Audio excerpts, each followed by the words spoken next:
Welcome back to Midwest Access, and we are talking with Leslie Vick today with our weekly segment on senior moments. Yes. And we're continuing the conversation talking about dementia. Yes. How to kind of like, what are some of those symptoms, when maybe to be recognizing, okay, this isn't just the normal, I walked in the room and forgot what I was doing, like we've all done, you know, our whole lives. But there's actually some short-term memory loss, there's loss of words, there's some other things going on like that. So what are some of the other things that we should look for? They're like physical signs. Right. So, you know, the not necessarily medical term, but if they're couch surfing. Okay, what does that mean? Meaning, you know, I'm getting up from my chair and I'm holding on to everything as I'm going to the bathroom. Yes. And they don't even realize it because it's just how everything's been placed in the house. Right, and I'm sure it's gradual, you know. Right. At first, maybe you just need to touch this one and then the chair, and then after a while, all of a sudden, we're having to touch everything on the way over for balance. And, you know, and then realizing I forgot why I went into the kitchen or why, that makes you it know, much more frustrating, you know, when it's that difficult to get there. Right, exactly. Yeah. And, you know, getting out of the car, just getting out of bed. Okay. You know, certain, you know, you'll see the certain weaknesses, getting up from a chair.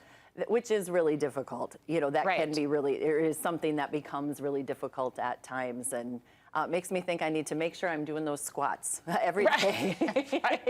Keep those squats going. Right, exactly.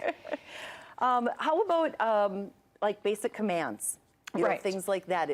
Is that something? A story comes to mind of my grandma when my grandpa, she started noticing she was having him just shell some peas in the pot.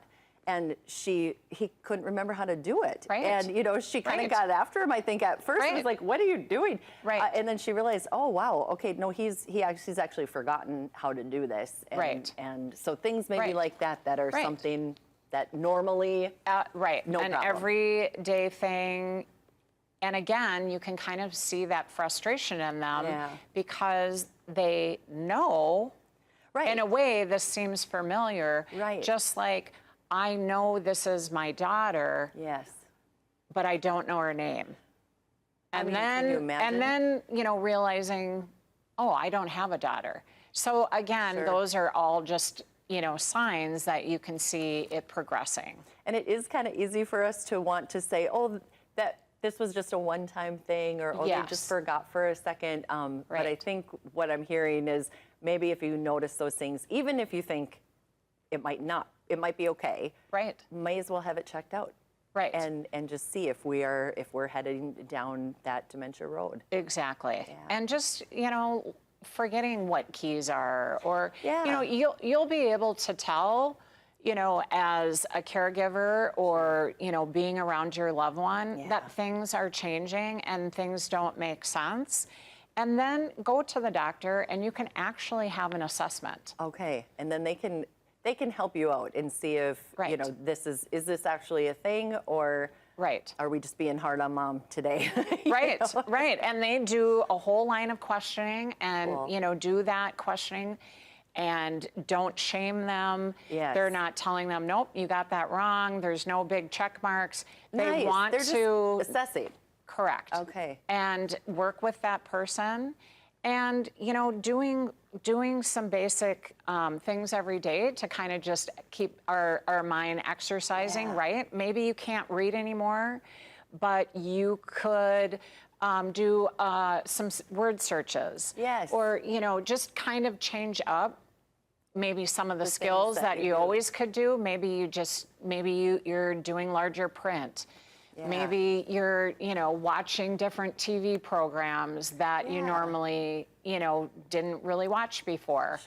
There's a lot of little skills that you can learn to kind of, you know, keep that person independent. It makes me think of, you know, a lot of people love to do puzzles, and maybe we're just going to have bigger piece puzzles now. You know, we're going to. There's a lot of different things we can do and still try and stay active. I think that social piece, and this is maybe veering from our topic a little bit, but the you know, having social interaction seems to also keep our minds very active. And speaking of grandpad, that's where that comes in Yes, very, very well.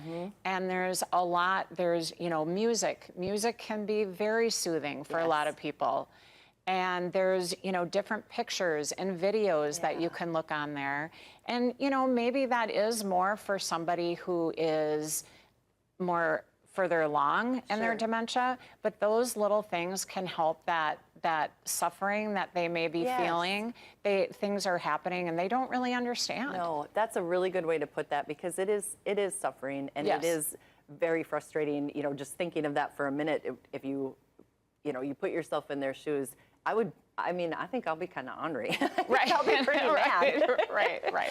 But or demanding. Demanding, yeah. Yes, and having some successes, like I can play this game, which Grandpad has some of those too. I just have to say, because they are really cool, and the ways to keep in touch with your family and to keep Absolutely. active. So, pictures, all of that, that isn't so isolating. yeah.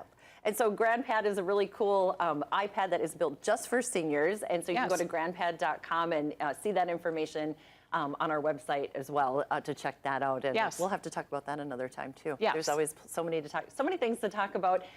Thank you, Leslie, for sharing with us every week. Yes, we have Senior Moments with Leslie Vick, and you can check all of those out at kt.2c.com under Midwest Access, under Senior Moments, or you can connect with her, leslievickbooks.com. All right, we'll be back with more Midwest Access in just a few minutes.